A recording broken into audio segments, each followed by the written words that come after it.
Welcome back to Mortuary Mayhem, a podcast by funeral service professionals for funeral service professionals, where any day above ground is a good one.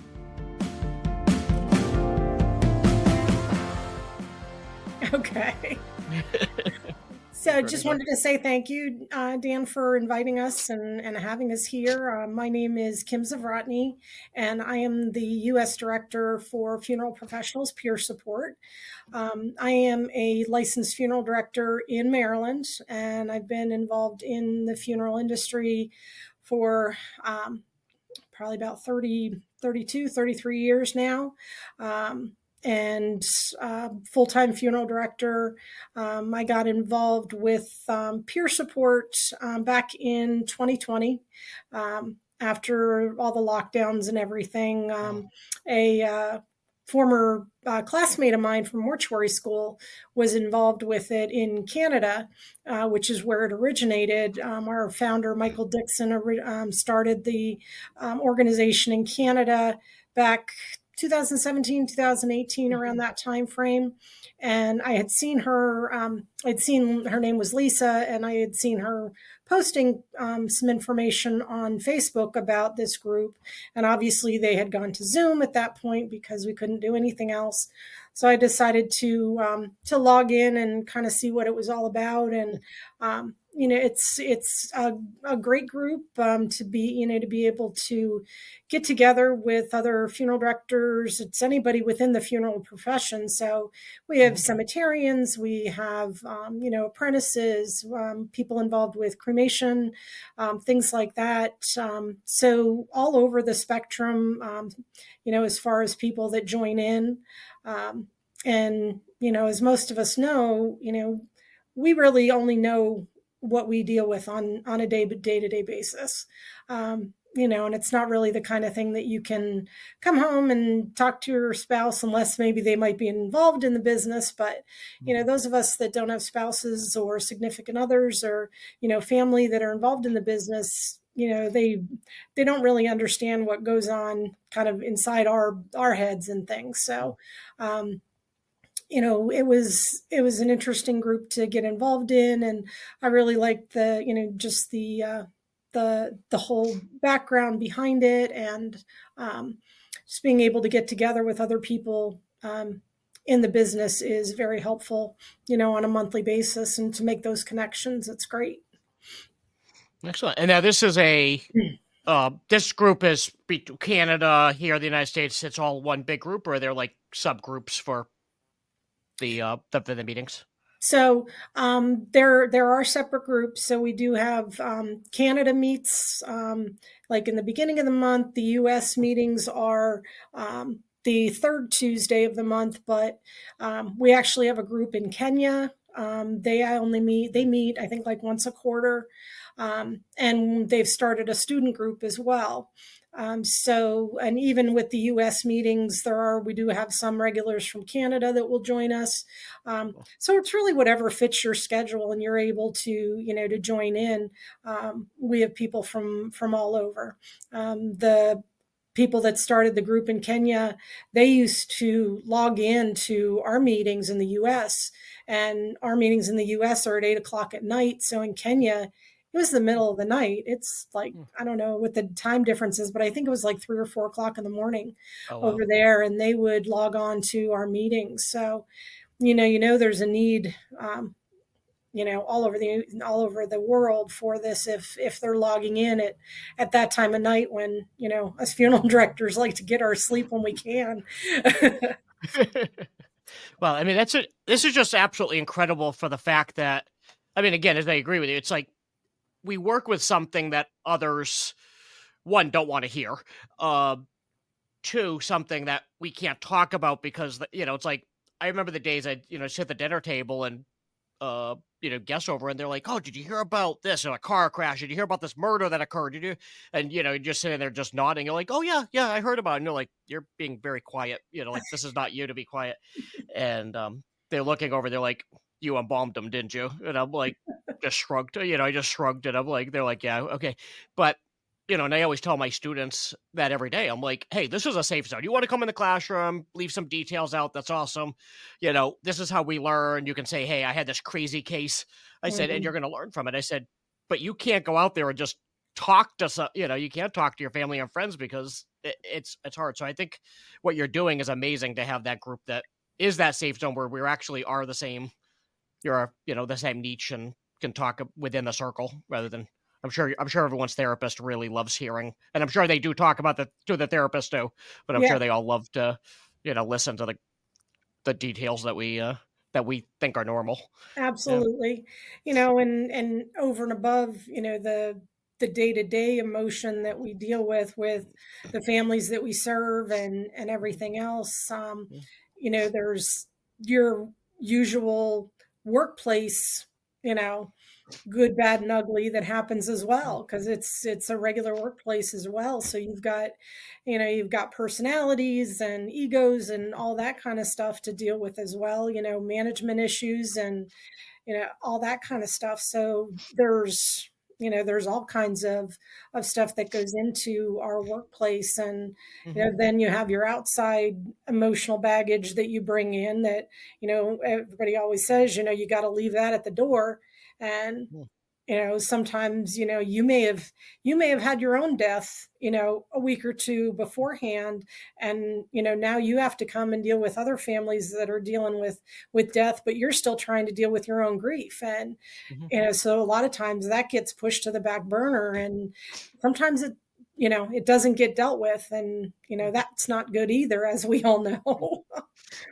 Well, yeah, no, that's the thing too is we're dealing with other people's problems, but we can't address our own because you have to, you know, do that. And I think if you watched 6 Feet Under, I just actually all these years I kind of didn't watch it. It's like I'm not going to watch something I Never live it. I watched do this. You never watched it? Yeah, I was like I've lived this. I have the DVDs in my office in the other office over here, and I'm like I've lived this. Why do I? I'm just gonna hate it. I'm gonna hate every minute of it because. Uh, I'm gonna find everything wrong with it, and all of a sudden I'm like, it was on Netflix. Whenever I watched it, it was actually like, wow, it's incredible. But in that show, same thing. He shows that all of a sudden it's all about a lot of deaths in their family, and now the funeral directors have to deal with those deaths while facing everybody else's. And I'm like, well, that's actually a good example of what Mhm. we do. And as you're saying, with the workplace personalities are incredible in this industry. But some of the things we deal with. But and that's the thing too. I mean, again, we have you can't walk in to the workplace because you're not going to have a job if you address some things in the workplace. So to be able to clear their head and have somebody say, yeah, I went through the same thing, Mhm. either this is how I addressed it and I kept my job Yeah. while addressing it, I think is a huge, that's a huge value. But yeah, we definitely do deal with stuff that nobody else, I think, can understand. That's the thing, is to this is an incredible thing. So now the person facilitating the United States, is that from Canada? Is that what I saw on the Well, stuff, or is that yeah, both. both? Yeah. So, I mean, I have facilitated some meetings. Our Hmm. health and wellness director, that's Lisa Smith, the one that I went to mortuary school with. Hmm. Um, and then we have assistants from Cana, who they run kind of the Zoom in and the technical side of things Oh, for nice. us. And they help us out as far as getting the word out there, some of the marketing and getting the information out there about the monthly meetings and things. Hmm. So it's kind of a collaboration all the way around, Nice, between nice. the Canadian group and us and everything. So it's just been really good. I've enjoyed it. So Yeah, and we'll definitely, we'll put, for those that are looking to, we'll put on the mortuarymayhem.com website, we'll put, this information so that it can help direct people to you and help you as well. mhm. Uh, how big are these groups? When someone tunes in, is this like a small group, or is this like a lot of people that are tuned in all at once that they're going to encounter? I mean, usually it varies, but typical meetings are, between 15, I'd say 15 to 25 people. So it is Mhm. it's a small group. Oh, yeah. Sometimes we have 30 to 40, but depending on the topic. But usually mid-20s is usually where we are. So it's, we consider it a safe zone. So, if there's anything that you need to talk about, obviously we have a topic that we start out with every month, kind of to focus in on different things that happen, within the industry, within the workplace, or just within, like I said, like management and things like that. So we always have a topic that we start out with every month. But then, it depends on kind of where the conversation goes. And, if people are looking for some guidance, again, we're, for peers and by peers. We don't, put ourselves out there as any kind of therapist or anything like that. But as most of us know, sometimes a friend can be, what you need at that point, and to be able to talk to somebody about what is happening in the workplace, and get their, someone else's advice who may have been in that situation, just to give some different viewpoints on what to do, and, which kind of path to take given the situation you're in. And it's up to you if you want to have your camera on, if you want to have your mic on, whichever is fine with you. We do monitor the chat. So if you don't want to necessarily talk, but want to put something in the chat, we'll bring it up, and voice that opinion, and get some input on it.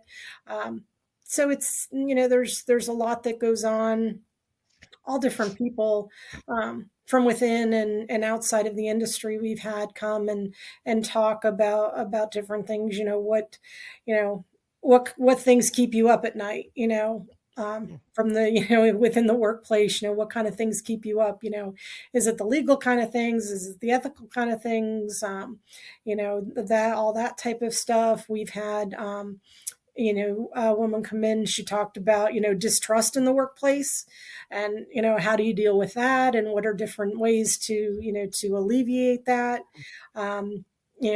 Obviously prior to his passing, we had Todd Van Beck on, and he's always, if I'm sure you've heard him, and he's always full of stories. I met him. I know Tom. Yeah. He's a very dynamic. He's a legend. Yes, so, he is. He is. Yeah, so I do Todd. Yeah. Yeah. So, I mean, it varies. And we have some Canadian speakers, some US speakers, so it's very interesting as far as the different topics and the people that we have come and talk and help us facilitate the meetings. So, so if anybody ever has a topic that they want to talk about, throw it to one of us. We're always open to suggestions and things like that. Cause, when you've been doing this for a few years, sometimes you get to a point where, like, you start rewinding things and doing them over again, but we're always open to new topics and things like that. So I know we are supposed to be doing a webinar in March. I think it's a 2-part webinar, and I believe there's information on our website, but it's about, today's world and the use of pronouns and how we deal with that and everything in our industry and things like that. Because, I'm of an older generation, and I don't always understand these kinds of things. So any education I can get, because the people we're dealing with, that are coming in when their parents pass or grandparents, that's the generation we're going to be dealing with. And those are the folks, we want to be courteous. We want to be aware. We want to, treat them like you and I want to be treated in everyday life. And, if we're not educated on those items, how do we do that? So education is the key to anything, and you can never stop learning. So. Oh, absolutely. Absolutely. I couldn't agree more. Yeah. And we just had our last episode actually was exactly about that, about pronouns, and, it's titled the transitioning funeral service is what we called it. To get a little creative on the title, but I mean, that's great that it's a small group, because I know that's the thing too, is I would worry, like, oh my goodness, I'm going to turn into this large group. I don't know who's listening, but also, like, am I going to get my voice heard, in this? But as you said with the chat, I know I'm always that way too. I'm like, I'm not one that's shy to speak up, but I know it's like, if I have a hot topics, this is what you're dealing with, and all of a sudden it's like, there's something burning, like there's something I want to say because I want to contribute, but I also need my voice heard for something. And then it's all of a sudden like someone else jumps in and takes that conversation. You're like, oh, like they spoke, and then the conversation changed, and I'm like, all right, I wanted to say it, but it's not really the moment because we changed just to have, I've always been like that. I'm like, oh, I love, like in a big group, that was always the problem. But I love this whole like remote, I mean, it has its issues too, but I love this remote environment in meetings and gatherings simply because I can do that. I'm like, oh, I had something, you know what? And I'm typing away because I'm putting in the chat, because now I'm like, hey, someone's got to go back to this. Someone's going to say like, hey, hold on, we have questions on the chat, but even if they didn't, the other listeners, the other attendees are going to at least acknowledge, or they're going to see when I'm like, yes, I was heard, someone Yes. heard what I had to say, so I do like that nowadays. Mm-hmm. Absolutely. It's whatever, we can do to help those folks. And, I do like the small number of people as well, because I think, if it does get too big, again, you're just kind of, one off in the corner, rather than feeling like you're an actual participant, in the meeting. So I enjoy that too, and it gives you the ability really to get to know some of the other people, if they want to be involved in that way. So, and it's been nice because there have been some people that we've had in the meetings, and then when we're involved in some of the this past year, involved in some of the state conventions and things, you actually you see them, and it's like, oh, I remember, and you can put you put it all together to see somebody face to face as opposed to over the computer. So it's nice. Yeah. That's absolutely. And you said like there's a big group of such a broad demographic of people tuning in. I mean, which is, I could see the value in the fact that like, hey, I'm a student, or I'm I've been practicing for 20, 30, 40, 50 years. Probably one of the few industries that has people practicing that long, but they had, you have this, and I could see that value of like, all right, the student getting that justification of like, wow, I'm not alone. The guy that's been practicing for 30 years just said something that I feel too. I'm not feeling this because I'm a student. I don't feel like this because I'm the rookie. Someone else maybe felt the same thing, but also, as you said, we were talking about pronouns and all that. I could see that older demographic hearing something from the new generation that says, I didn't hear that way. I didn't know that, and hear it. So there's definitely value. Yeah. So, I mean, and so much, my generation and older, they were all, it was always like, you have to be, stoic, and you have to be, you can't show any emotions in front of the families. You can't let that happen. And, the younger generations are very much getting away from that. They're very much aware of, emotion is a lot, having it just shows so much, and to be able to express that with a family. And a lot of times, so much you get, oh, you just get used to this, oh, this doesn't bother you anymore. And I try and explain to people, it's like, no, if some of this stuff doesn't bother me anymore, then I need to turn around and walk out the door, because I'm not serving you like you need to be, you need to be taken care of. And so to be able to, to express that to a family, and to be able to, possibly, shed a tear and get choked up over certain situations. I've had very good responses from families when you do show emotion, as long as it's true and it's real, obviously. But to know that you're there with them and you are sharing in the emotion, it has meant a lot to some people. And again, as the generations come in, the younger generations are so much more open about mental health and mental well-being, and the importance of taking care of yourself, rather than just keep on shoving it down and packing it down inside and not letting anything come up to the surface. And I think that's a definite plus in our industry, in the even the past 10 years, to be able to start letting that come out. And even even us older people are getting involved in it and understanding it. And obviously the younger folks, they're the ones that are coming up, and we have to the older folks bent the rules for, not bent the rules, but adjusted their, their mind thoughts for us. And we need to continue that, for them if we want to continue, with this industry and make people understand it. So, you do have to take care of yourself before, you're in a good position to take care of the families that come through our doors. So. Absolutely. Yeah. I mean, and the retention rate of this industry is, I think it's the 5 years is the max that we've seen most students last. And I know why. I was part of the research committee that did the research group that did that. But to be able to fix some of those issues, hopefully we can retain some of these people if we can get them the help that they need to support that. But also with the one thing with that is that older demographic that was so stoic, and didn't show emotion. A lot of that demographic did come from families. I'm looking down the hallway outside my office here, and it's just, you look and you're like, oh yeah, that was the such and such a family. And the big name, the funeral home signs. And it's like, oh yeah, that was the family. That was great grandpa.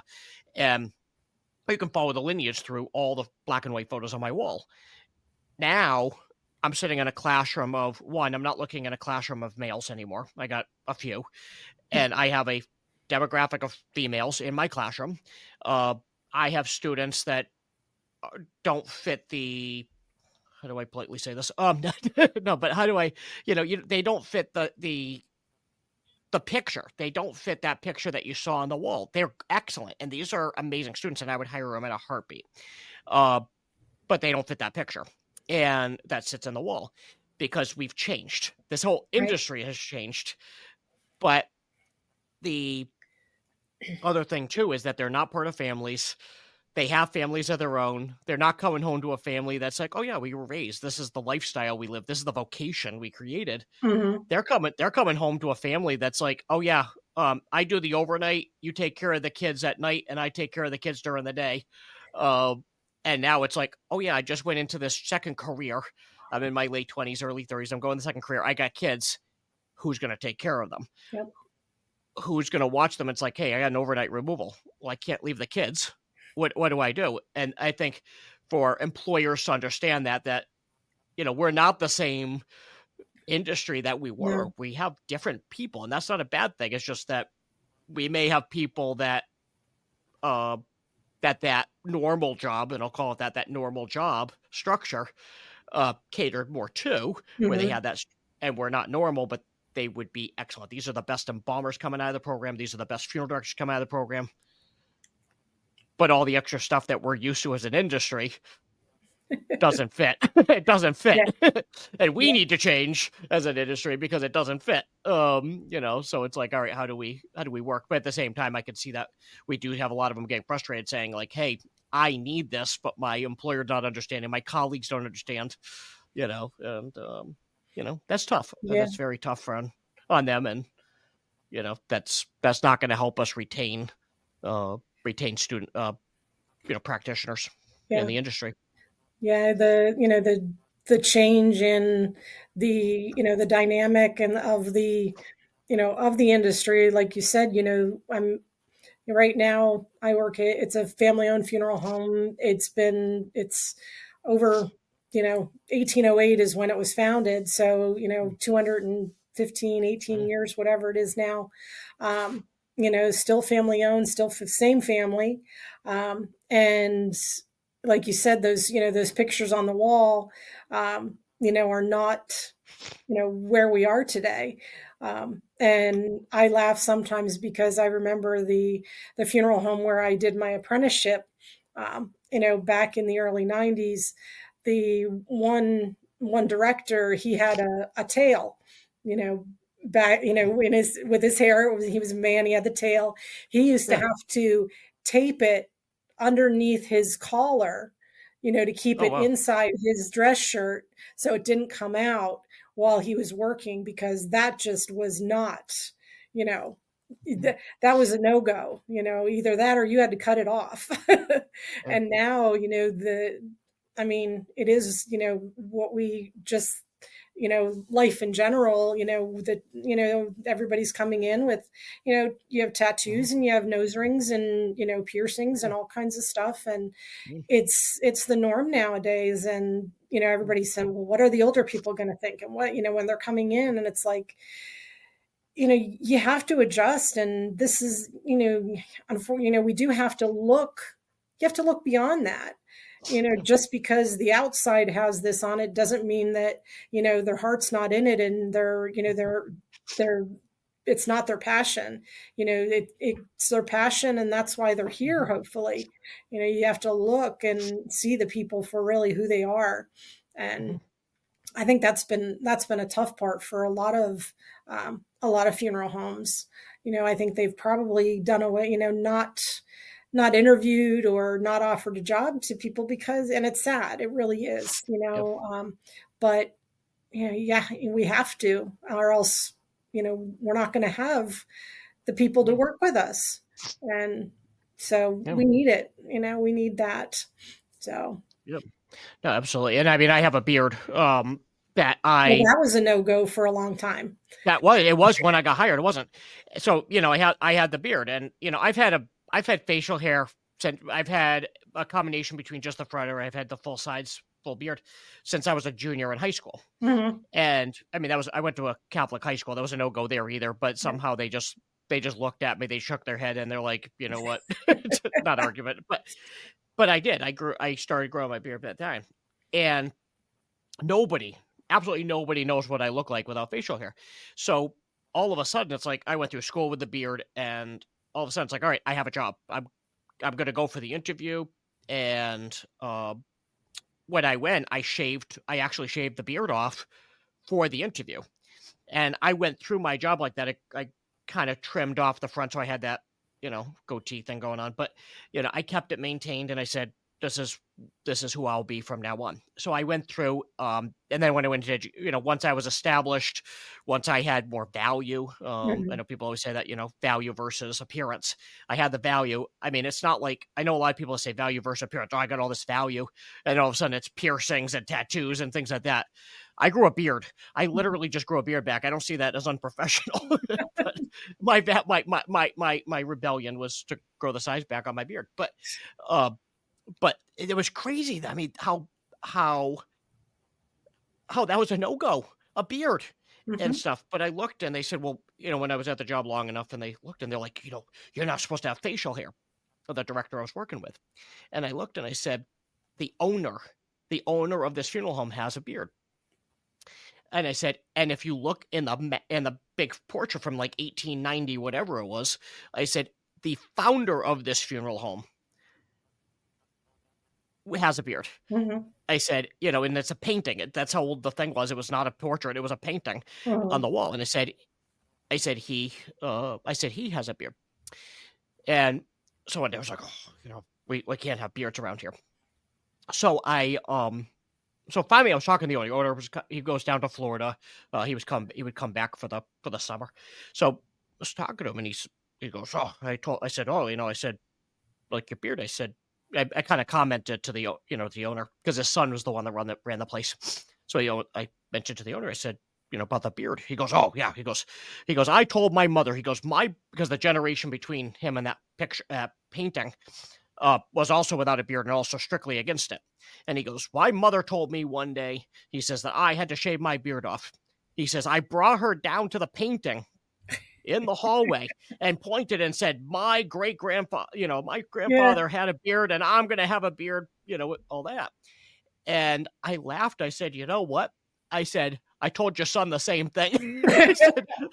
I said, I pointed at your grandfather in the hallway, and I told your son the same thing. I said, but the founder of this place has a beard. I said, your father has a beard. I want a beard. I said, this is what I look better with a beard. I said, the poor families I serve don't want to see me without a beard.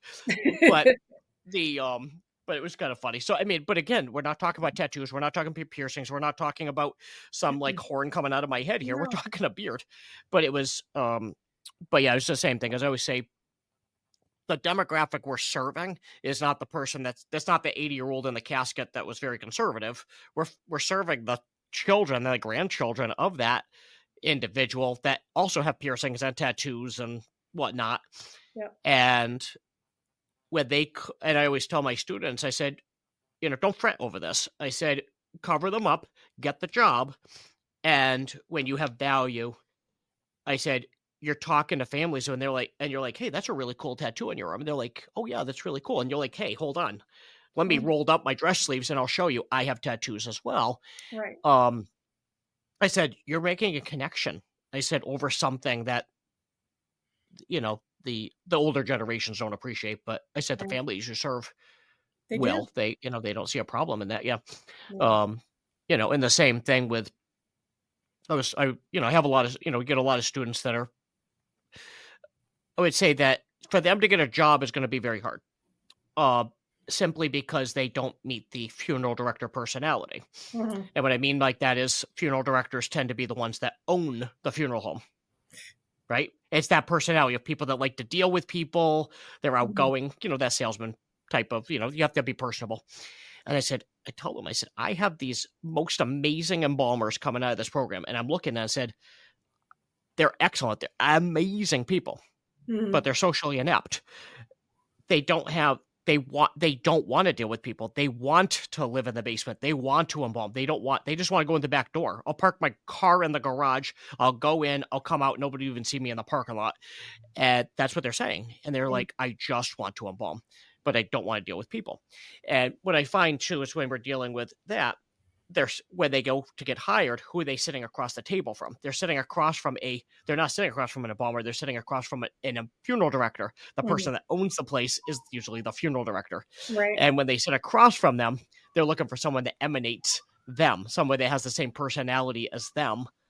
So basically, as I said, it's kind of sad. We're hiring funeral directors to be embalmers.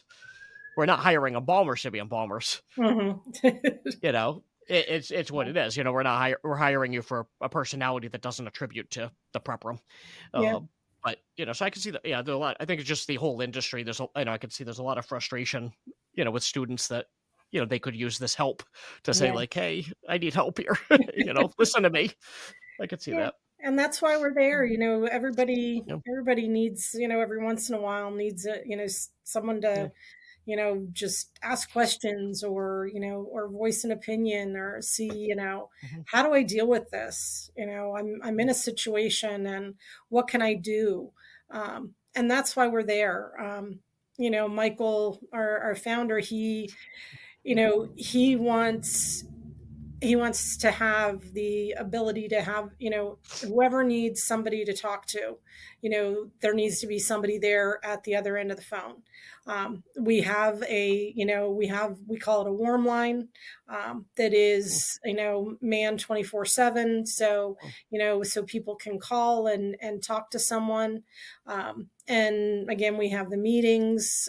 We actually have a program that individuals can purchase for themselves, or employers can purchase it for their employees and the employee's family. It's called a member access program, an MAP. It's kind of like people sometimes know them as EAPs, but that includes again, a hotline for the member, the individuals and their families, and it is manned 24/7 by a licensed therapist and mental health professional to be able to have access to that just for the monthly fee. There's no time charge every time you call it or anything like that. And it's not just for, mental health. There's also, they can help. There's different parts of it where they can help you, with financials or, limited legal advice and things like that. It includes, our 3 of our webinars a year and things like that. So this MAP program is, it's great. And again, you can purchase it individually, or an employer can purchase it for their employees. And it's very reasonable as far as cost is concerned. It's a lot, it's a lot less than even one visit to a therapist for a whole year. So the cost is very minimal, and just to be able to have that, along with, the meetings are free. Nobody has to pay to join in on the meetings every month. Those are totally free. So they can come and join us, and they can come and go as, if they join in and say, yeah, this isn't exactly what I thought it was going to be, you can leave, that's fine. But we're there, and we want to be there to help other people in our profession, because we got to do what we can to retain these people. They're good people, and we want to retain them and keep them in the industry, to be able to serve families, now and in the future. Because it's getting harder and harder. It is. No, it's getting harder and harder. And I know I've talked to a lot of people about mental health because I've watched a lot of resources go to other fields, other industries, other this, and they're like, oh, we're going to provide this, we're going to provide that. And I'm not typically one of these that says like, hey, what about us? I'm not. But in this case, I kind of sometimes I've spoken up, or like a lot of times I've gone to trainings, suicide prevention training, suicide, different things.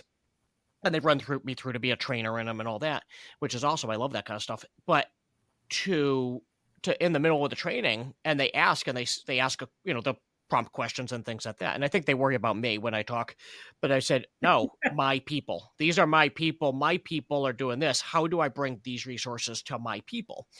And they're like, huh? And I think they're looking at me like they're looking down the check sheet, of like, all right, who said that they were, having issues. But I'm like, my people need this. How do I get this resource? How do I bring it? Because they're seeing things, they're dealing with things that the other people, these other industries, they deal with, but they don't, but we don't get the credit for that. Therefore, we're not getting the help for that. And they're like, we didn't know. We had not a clue because we didn't think about you. We thought you were pushing caskets. We didn't see the workplace issues that you're facing. We didn't see the fact that you're picking up grandma that's halfway down a staircase, in the middle of the night and missing your own holidays to do it. And they said, we never saw that. We just saw the people that when we go there are stoic, that push caskets, and we never saw an issue. And I said, we have issues. We need help. Now get me the resources. Yeah. And, I'd always somebody told me a very long time ago, and I've always stuck to this analogy or this picture, was, I said, everything we deal with, everything in life, and I think it very applies to us very, very well. But, everything we see, everything we do, we put in a photo album. Mentally, a mental photo album. And that photo album just gets filled and filled and filled. And we have this bad habit. I know our industry has this bad habit where we're like, I do this. I'm desensitized. I can handle this. And, this is what I do. And especially when they're entering the industry, they're so excited to be part of this new industry and like, oh, you should see what I've seen. And, we deal with things that people don't deal with. Yeah. And I warned them. I said, I see you hitting that point because that photo album is staying open, that you didn't close it. You need to, at some point, I said, you need to find help. You need to get the help, whether it be, peer support, or whether it be, meeting with someone, or just go for a hike, go do something, hike, ski, do something. I said, but close that album, close the photo album. I said, because if you get to a certain point and all of a sudden you need help, and then you go to close that album, you realize that the photo album doesn't close and that the binding is so stretched out. I said, if you just take that time every so often, just close that album, and you're like, ooh, the binding in that photo album is getting a little tight. I think I need to stretch the strings. I'm thinking of these old photo albums, right? Yeah. But, I need to stretch the strings a little bit so that I can fit more pictures in there. I need to fit more things in there. And they're like, oh no, I can handle this. I can do this. This is what we do. I can, and, they're trying to be stoic. I think especially people don't want to show weakness. They don't want to be, especially when they're new, they don't want to show weakness to their boss. They want to say, I can do this. Yeah. I don't think they realize their boss is going home maybe and crying at night or dealing with the same stuff. And, they're stoic, so I think that's, the one story I put out there is that, I guess it was probably 8 or so years ago, I forget now, but locally here, this is the benefit of having an employer and management that understands the importance of mental health and well-being of their employees. Um, we had a situation here in our county where the first time in 110 years, we had lost two deputies in the same incident. Um, and both of them had been shot in the line of duty. And we handled both of the funerals. And they were back to back, the two of them. So, it was, a week of just dealing with, all of the emotion in the whole county, because it really affected the whole county and the whole area. And, so many directors involved with all the logistical sides of making sure that, everything was where it needed to be, and, dealing with the sheriff's office and all the funerals and everybody that's coming in and everything that goes. If anybody has dealt with a funeral of that caliber, you understand everything that goes behind it. But you have a week of dealing with all this stuff, and you don't you never deal with really what's in front of you. And we had all of this back to back, and the week after, every week with us, we have a weekly meeting with all of the staff. And so after everything was all over, we had done a lot of for both of the funerals, we had the dash cam in our and we had a gentleman that was videotaping everything, and he had put everything all together for us and for the families. And after our meeting, we all sat and we all watched the video all together. And there were 10 funeral directors and our office staff in the office, and we're just passing around the tissue box, because that was our time to finally sit and kind of take it all in and understand what we had all been through, and to let our guards down and be able to be with each other and to experience that emotion together. And that was our time to be able to do that. What the county had been doing, for a week with these two deputies, the staff hadn't been able to join in with that, with the rest of the community. And that was our time to be able to sit and let it out, and and do that. Everybody was silent the whole time, but there were tears, and a lot of deep breaths and everything else. But to have an employer that understands the importance of the mental health of his own employees it's immeasurable. And I feel very comfortable with him. If there was ever an issue, to be able to go to him and just basically say, timeout, I need a timeout, I can't do this, I need to step back for a minute. And he would be very much open to that.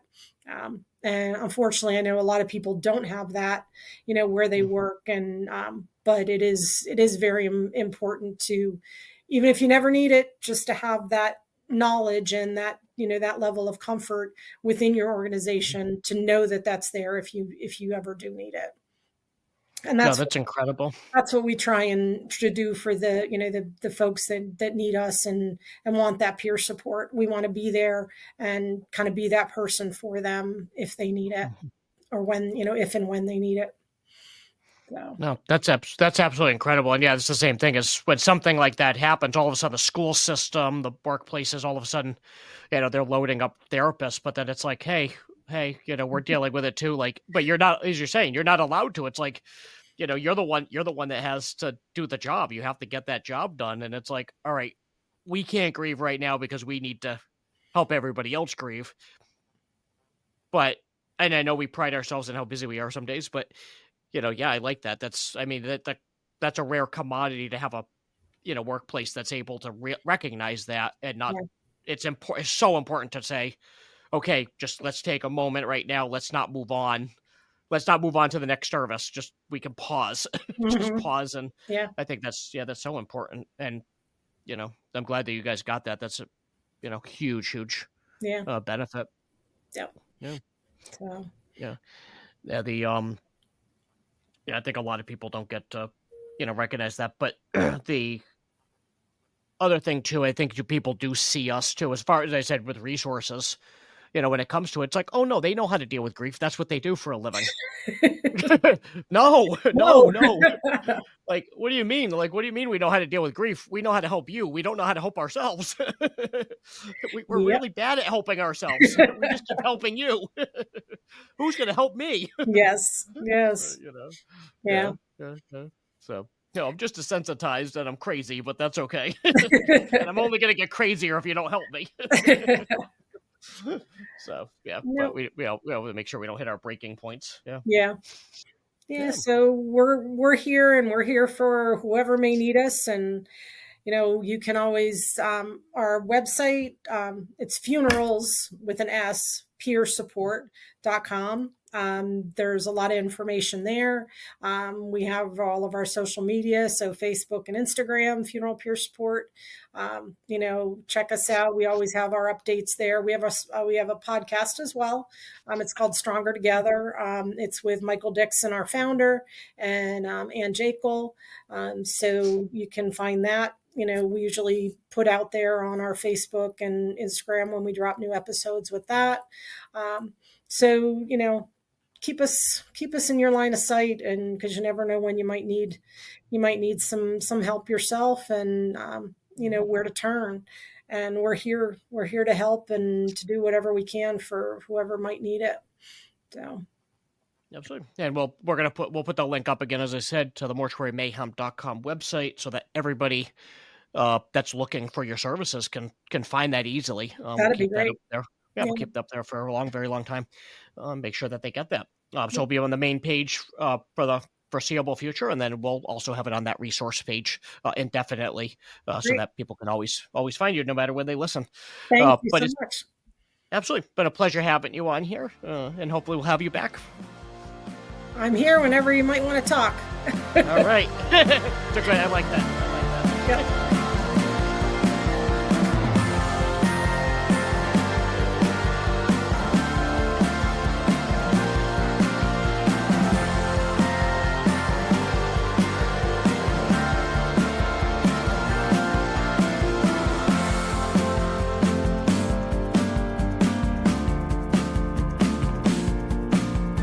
Thank you for listening to this episode of Mortuary Mayhem.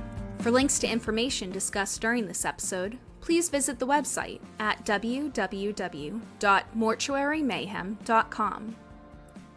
Do you have questions, comments, suggestions for topics, or want to be a guest on the show?